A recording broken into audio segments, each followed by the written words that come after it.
Bonjour, je suis tellement heureux que vous m'ayez rejoint aujourd'hui. Nous allons plonger dans des sagesses santé vraiment précieuses et je vous promets que votre corps vous en remerciera. Si vous êtes nouveau sur notre chaîne, veuillez vous abonner. C'est comme rejoindre notre famille soucieuse de santé. Et un petit like sur cette vidéo nous aide à atteindre encore plus de personnes merveilleuses comme vous. J'adore absolument entrer en contact avec mes patients. Alors dites-moi dans les commentaires ci-dessous d'où vous regardez. Si vous avez plus de 60 ans, ce que vous êtes sur le point d'entendre pourrait non seulement vous informer, mais aussi vous transformer discrètement. Pas de manière bruyante ou dramatique, comme on l'attend souvent des choses qui changent la vie, mais dans ces moments plus doux, plus lents, qui façonnent vraiment notre ressenti au quotidien. Comme se réveiller après une nuit complète de sommeil sans avoir besoin d'aller aux toilettes. Ou profiter d'une promenade sans cette pression persistante dans le bas de votre ventre. Ou regarder un film, détendu, sans distraction. Ces choses peuvent sembler petites, mais quand elles reviennent, elles ressemblent à la liberté. Et si vous avez remarqué ces signes subtils, un flux plus faible, plus de voyages nocturnes, cette sensation de ne jamais complètement vider votre vessie, vous n'êtes pas seul. Ces murmures de votre corps pourraient vous indiquer quelque chose. Votre prostate pourrait lentement grossir.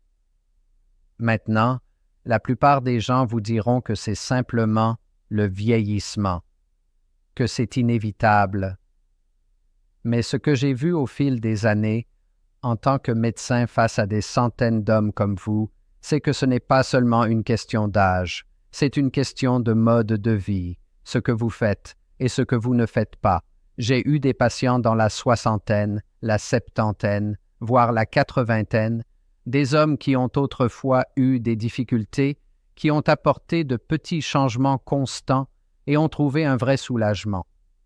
Pas grâce à des médicaments, pas grâce à des interventions, mais grâce à une autre sorte de prescription, le mode de vie.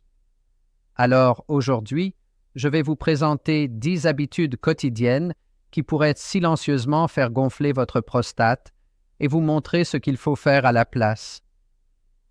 Commençons par la plus sous-estimée de toutes. L'eau. On pourrait penser qu'une chose aussi simple serait inoffensive. Mais de nombreux seniors commencent à boire moins intentionnellement, par peur de l'inconvénient. Si je bois, je serai debout toute la nuit. C'est ce que Harold m'a dit, un retraité de 72 ans, ancien directeur d'école. Il s'était entraîné à éviter l'eau après 18 heures. Mais avec le temps, son urine est devenue si concentrée qu'elle brûlait. Sa vessie se sentait irritée. Et sa prostate, elle a gonflé. Vous voyez, lorsque vous ne buvez pas assez, votre urine devient sombre et acide. Cela irrite la muqueuse de la vessie, et juste en dessous se trouve votre prostate, comme une éponge qui retient chaque stress. C'est comme sécher le moteur d'une voiture en espérant qu'elle continue à fonctionner en douceur, et de nombreux médicaments que prennent les seniors pour la pression artérielle, la douleur, les allergies sont également déshydratants. Cela crée une tempête parfaite. Mais la solution n'est pas compliquée, elle est en fait apaisante. Buvez de l'eau tout au long de la journée en petite quantité. Ne la buvez pas d'un seul coup. Ne la faites pas déborder. Juste un léger filet, comme arroser une plante. Surveillez la couleur de votre urine. Si elle est jaune clair ou transparente, votre corps vous remercie. Et si vous craignez les visites nocturnes, réduisez simplement votre consommation d'eau après le dîner. J'avais un autre patient, Walter, 69 ans, stoïque, ayant travaillé dans la construction la majeure partie de sa vie. Lorsqu'il a commencé à porter une petite thermos et à siroter de l'eau en regardant la télévision, son urgence nocturne a diminué de moitié. Voilà à quelle vitesse l'hydratation peut aider. Passons maintenant à quelque chose d'aussi simple, mais tout aussi dangereux, rester assis trop longtemps. Cela semble innocent, n'est-ce pas? Vous avez mérité votre repos. Peut-être est-ce votre fauteuil préféré près de la fenêtre. Peut-être ce sont des heures à regarder une émission que vous aimez. Mais le corps, surtout la moitié inférieure, n'est pas conçu pour ce genre d'immobilité. Votre prostate se trouve juste dans votre bassin. Lorsque vous restez assis trop longtemps, vous comprimez cet espace. C'est comme pincer un tuyau d'arrosage. La circulation sanguine ralentit et la zone devient raide, enflammée. Un homme avec qui j'ai travaillé, Karim, adorait lire des romans policiers. Mais il restait assis dans son fauteuil inclinable pendant 4 à 5 heures d'affilée. Ses muscles pelviens s'affaiblissaient. Il avait du mal à vider complètement sa vessie. Cette urine stagnante irritait sa prostate et provoquait plus de gonflement. Ce qui aidait, ce n'était pas l'exercice, c'était le mouvement. Se lever toutes les 30 minutes. Faire de petits étirements. Aller à la cuisine et revenir. Même se balancer sur la pointe des pieds pour changer la pression. Ces micro-mouvements restaurent la circulation. C'est comme retourner la terre autour de vos racines. Tout reste sain et nourri. Donc, la prochaine fois que vous vous détendez, rappelez-vous, votre prostate a aussi besoin d'étirement. Maintenant, parlons caféine. Ah, le café. Ce rituel chaud et familier. Pour beaucoup d'entre nous, c'est le moment fort de la matinée. Et un peu? C'est acceptable. Mais beaucoup, ou en sirotant toute la journée, c'est comme crier dans votre vessie à travers un mégaphone.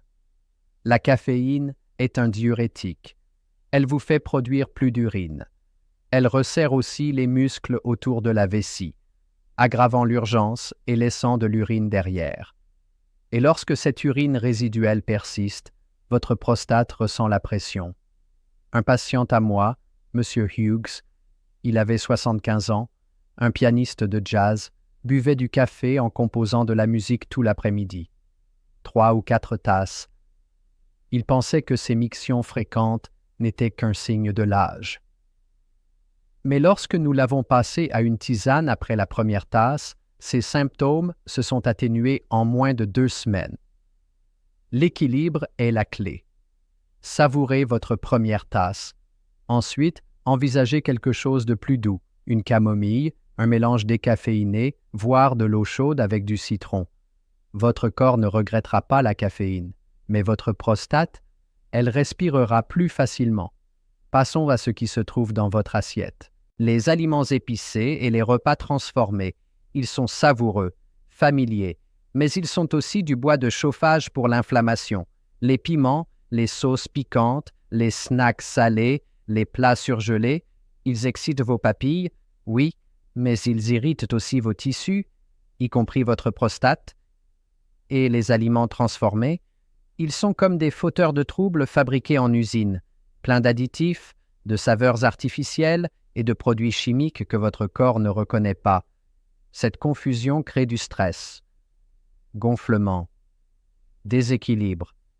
Je me souviens de Fred, 68 ans, un veuf qui aimait la restauration rapide.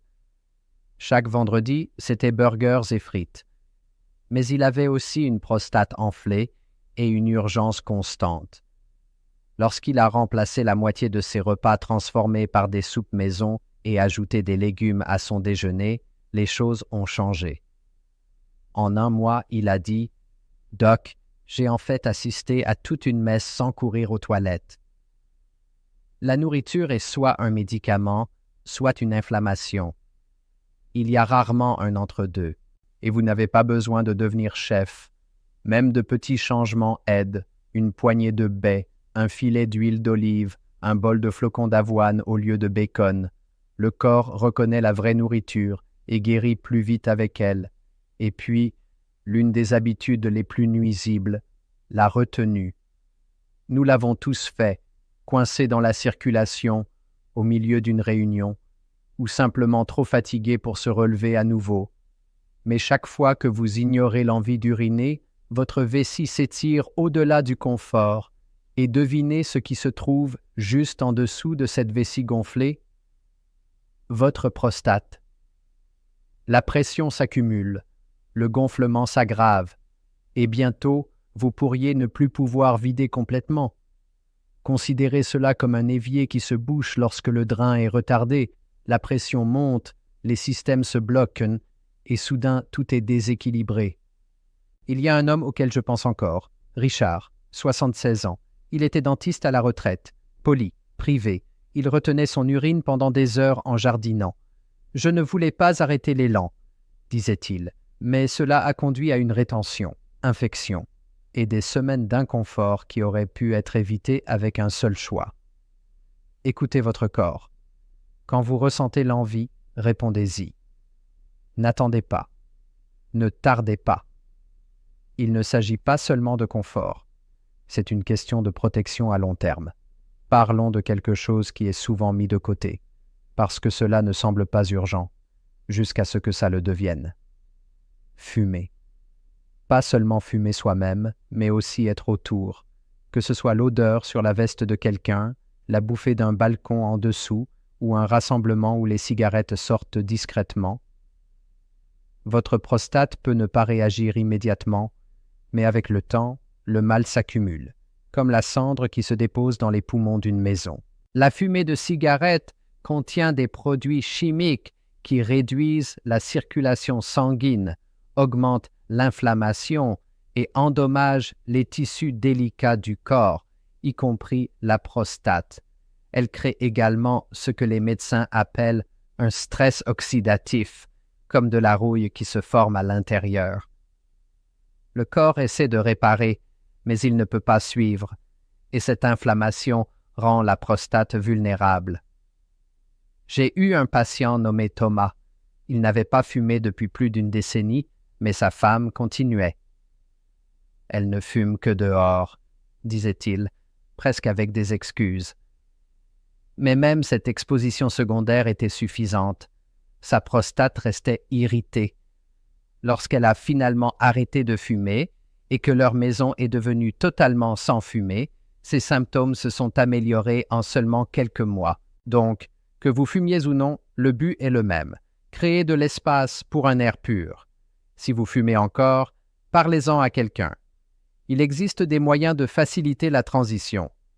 Patchs, chewing-gum, remplacement à base de plantes, voire des routines de respiration pour atténuer les envies. Et si quelqu'un dans votre vie fume encore près de vous, soyez gentil, mais ferme. Votre prostate écoute l'air qui vous entoure plus que vous ne le pensez. Et maintenant, quelque chose de si simple qu'on le rejette souvent complètement. Allez chez le médecin. Laissez-moi vous parler de Sam. Sam avait 74 ans. Drôle. Aussi vif qu'une aiguille. Un ancien entraîneur de lycée qui pouvait encore vous donner les scores de match d'il y a 20 ans. Mais quand je lui ai parlé des dépistages de la prostate, il a haussé les épaules. Rien ne fait mal, alors pourquoi se donner la peine? Et j'ai compris. C'est une mentalité courante, surtout chez les hommes. Si ça ne fait pas mal, ça ne peut pas être grave. Mais c'est précisément pour cela que les problèmes de prostate sont délicats. Ils ne causent pas toujours de douleur au début. Ils grandissent silencieusement, doucement, et lorsque les symptômes deviennent évidents, les options se font plus rares. Un simple contrôle annuel, un test sanguin PSA, un examen digital rapide, peut détecter les changements précocement, avant qu'ils ne perturbent votre vie, avant des nuits sans sommeil ou des traitements invasifs. Et si l'idée de l'examen vous met mal à l'aise, rappelez-vous, il ne s'agit pas de peur, il s'agit de rester en avance, de rester maître de sa santé. Sam est finalement venu pour un dépistage. Nous avons détecté un problème tôt, pas un cancer, mais une inflammation suffisante pour pouvoir le traiter par l'alimentation, l'hydratation et l'activité physique. Il en rigole encore chaque année. « Tu m'as évité bien des ennuis. » La vérité, c'est que personne ne regrette une prévention précoce, mais beaucoup regrettent d'avoir attendu trop longtemps. Alors prenez ce rendez-vous. Posez la question gênante. Partagez vos symptômes. Ce geste de courage pourrait vous offrir des années de paix. Parlons maintenant de quelque chose qui nous touche tous de près, quelque chose sur lequel beaucoup d'entre nous ont été élevés. Viande rouge, hamburger, steak, saucisses. C'est la nourriture des barbecues en famille, des dîners du dimanche, du confort. Mais consommée chaque jour, surtout les viandes transformées, la viande rouge provoque une combustion lente à l'intérieur du corps. Elle est riche en graisses saturées qui alimentent l'inflammation. Et beaucoup de viandes achetées en magasin contiennent des produits chimiques utilisés pour préserver la couleur et la saveur, mais ces mêmes produits chimiques perturbent votre équilibre hormonal. Et votre prostate? Elle réagit à ces changements hormonaux comme une éponge qui absorbe les ennuis. J'avais un patient, Elias, qui a grandi dans une famille d'éleveurs. La viande était sur la table tous les jours, dit-il. Personne ne se sentait rassasié sans elle. Mais après que sa prostate a commencé à lui causer de véritables inconforts, il a fait quelques substitutions, du saumon grillé à la place du steak, une soupe de lentilles 2 fois par semaine, des légumes rôtis avec des pois chiches. Le changement n'était pas radical, mais son corps l'a remarqué. En quelques semaines, son sommeil s'est amélioré, son urgence s'est calmée et sa digestion est devenue plus fluide aussi. Vous n'avez pas besoin de devenir végétarien du jour au lendemain. Invitez simplement la variété dans votre assiette. Ajoutez des légumineuses. Essayez le tofu grillé. Incluez des légumes à feuilles riches en magnésium et zinc, des nutriments que la prostate adore. La nourriture n'a pas besoin d'être parfaite. Elle doit simplement être réparatrice. Et voici une habitude dont il est plus difficile de parler, mais qui se trouve autour de nombreuses tailles. Graisse abdominale. Ce n'est pas une question de honte, pas du tout. Il s'agit de biologie. La graisse molle qui s'accumule autour de votre milieu n'est pas simplement passive. Elle est active. Elle libère des substances inflammatoires dans votre circulation sanguine. Elle crée des déséquilibres hormonaux et elle appuie physiquement sur votre vessie, comprimant l'espace dont votre prostate a besoin pour fonctionner en douceur. Je me souviens d'un homme nommé Jérôme. Il avait 67 ans, était comptable, récemment à la retraite.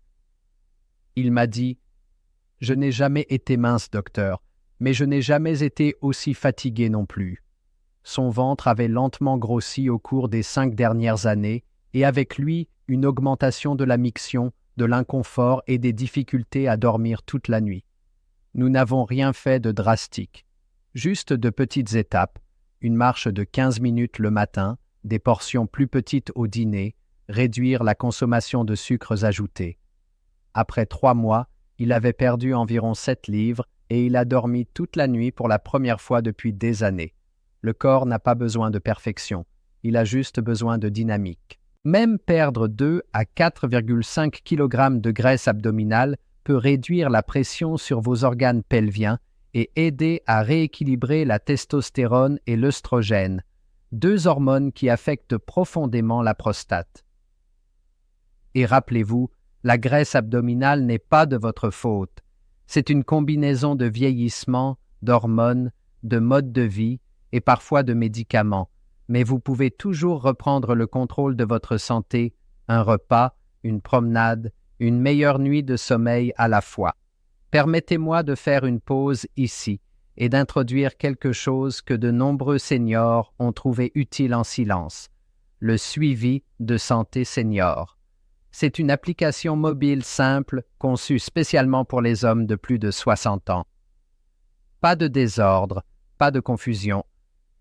Juste un endroit pour suivre votre consommation d'eau, vos habitudes à la toilette, votre humeur et même pour programmer des rappels pour vos rendez-vous ou médicaments. J'avais un patient nommé Dario qui portait toujours un petit carnet dans la poche de sa chemise. Un tracker à l'ancienne, disait-il. Mais lorsqu'il est passé à l'application, était étonné de voir à quel point ses visites chez le médecin étaient devenues plus claires. Il avait de vraies données, des schémas, de la clarté. Et grâce à cela, nous avons pu ajuster ses habitudes avec plus de précision. Ces outils ne sont pas des gadgets, ce sont des guides. surtout lorsque votre mémoire devient encombrée ou que la vie devient écrasante. Vous n'avez pas besoin de l'utiliser éternellement. Mais même pendant quelques semaines, cela peut vous donner des insights dont vous ne soupçonniez pas l'existence. Il y a une habitude que presque tous les hommes négligent, pas parce qu'elle est cachée, mais parce qu'elle est familière. Le stress, le genre que vous portez dans la poitrine comme une pierre, le genre qui se construit silencieusement au fil des années, parfois des décennies. S'inquiéter pour sa santé, son argent, sa famille, les choses que vous avez faites, les choses que vous n'avez pas faites, la pression d'être celui qui a tout maintenu ensemble et qui essaye encore, même maintenant. La plupart des hommes ne parlent pas du stress. Ils l'absorbent, le ranger, continuer à avancer, continuer à sourire. Mais à l'intérieur, cette tempête a un coût. Votre corps n'oublie pas le stress. Il réagit. Chaque fois que vous vous sentez anxieux ou dépassé, votre corps libère des hormones, en particulier du cortisol. En petite quantité, le cortisol aide. Mais en dose chronique et continue, il devient un poison. Il favorise l'inflammation. Il perturbe votre testostérone. Il resserre les muscles autour de votre plancher pelvien. Il affaiblit votre système immunitaire. Il crée l'environnement interne idéal pour que votre prostate gonfle. J'avais un patient nommé Youssef. Il avait 71 ans, ancien propriétaire d'une petite entreprise. « Je suis stressé depuis que je suis garçon, m'a-t-il dit. Je ne connais pas la vie sans ça. » Et physiquement, il semblait fort. Mais son corps envoyait des messages. Miction fréquente, tension dans le bas du dos, sommeil perturbé, fatigue. Lorsque nous avons parlé davantage, il s'est avéré qu'il n'avait pas eu un seul jour en décennies où son esprit n'était pas en ébullition. C'est comme un bruit de fond qui ne s'arrête jamais, a-t-il dit. Nous n'avons pas commencé par la thérapie, la respiration profonde ou les tapis de yoga. Nous avons commencé par une chose, le silence. 10 minutes le matin, pas de téléphone, pas de télévision, juste s'asseoir, respirer, laisser ses pensées passer comme des nuages. Au début, cela semblait inutile, a-t-il dit, mais ensuite, quelque chose a changé. Il a commencé à mieux dormir, son urgence a diminué, sa digestion s'est améliorée. C'était son corps qui commençait à se réinitialiser, non pas grâce à des médicaments, mais par le calme. Le stress est la habitude de la prostate la plus dangereuse parce qu'elle est invisible, mais puissante. Elle touche tout, vos hormones, vos muscles, votre sommeil, votre capacité à guérir. Mais la partie la plus belle, c'est aussi la plus réversible. Vous n'avez pas besoin de méditer sur une montagne. Il suffit de créer le calme, petit à petit. 5 minutes de respiration profonde après le déjeuner, une promenade dehors au crépuscule, appeler un vieil ami, rire, un vrai rire, du ventre, enlever une chose de votre liste de choses à faire au lieu d'en ajouter davantage, même mettre votre musique préférée et fermer les yeux, vous laisser ressentir quelque chose. C'est aussi de la thérapie, parce que la paix ne vient pas d'un seul coup. Elle vient par moments, collectée, chérie, répétée. Et chaque fois que vous laissez votre corps se détendre, votre prostate se détend aussi. Maintenant que nous avons exploré toutes les 10 habitudes, vous pourriez vous sentir un peu submergé, peut-être même découragé. Mais laissez-moi vous rappeler, il ne s'agit pas de tout changer d'un seul coup. Il s'agit de commencer. Vous n'êtes pas en retard. Vous n'êtes pas cassé. Vous n'êtes pas à la traîne. Le corps écoute toujours, essaie toujours de guérir, même maintenant. Et la prostate, malgré tous ses problèmes, est en réalité assez réceptive. Elle veut de l'équilibre, elle veut du flux sanguin, elle veut du calme. Alors commencez petit. Choisissez juste une chose dans cette histoire. Peut-être qu'il s'agit de boire plus d'eau, Peut-être qu'il s'agit de se lever après chaque épisode de télévision. Peut-être qu'il s'agit de remplacer votre deuxième café par un thé à la menthe. Peut-être qu'il s'agit de sauter un repas transformé cette semaine et de cuisiner quelque chose de frais, une habitude, un choix. C'est tout ce dont vous avez besoin pour commencer à prendre de l'élan. Et ne gardez pas cette information pour vous. Tant d'hommes de plus de 60 ans souffrent en silence, pensant que c'est normal, pensant qu'il est trop tard, pensant que personne d'autre ne lutte comme eux. Mais ils le font, et vous avez maintenant les outils pour les aider. Envoyez-leur cette histoire. Appelez votre frère. Partagez-la avec votre ami de l'Église. Parlez à votre père, à votre voisin, à votre collègue. Faites-leur savoir qu'il existe une meilleure façon et que cela commence par prêter attention aux plus petites habitudes. Vieillir n'est pas une condamnation, c'est une transition, et les transitions peuvent être belles lorsque nous les traversons avec conscience et soin. Vous n'êtes pas seul dans ce voyage. Des millions d'hommes parcourent ce chemin à vos côtés, et avec les bonnes informations, vous ne gérez pas seulement les symptômes, vous reprenez votre vie. Vous retrouvez la facilité, vous retrouvez votre rythme, pas celui de qui vous étiez, mais celui de qui vous devenez. Alors soyez gentil avec vous-même. Commencez petit, et rappelez-vous, la guérison ne crie pas, elle murmure, tout comme votre corps n'a cessé de murmurer. Tout ce que vous avez à faire, c'est écouter et répondre. Jusqu'à notre prochaine conversation, prenez soin de vous, avec attention, de manière constante, et avec la confiance que chaque bouchée vous rapproche de la santé forte et vibrante que vous méritez.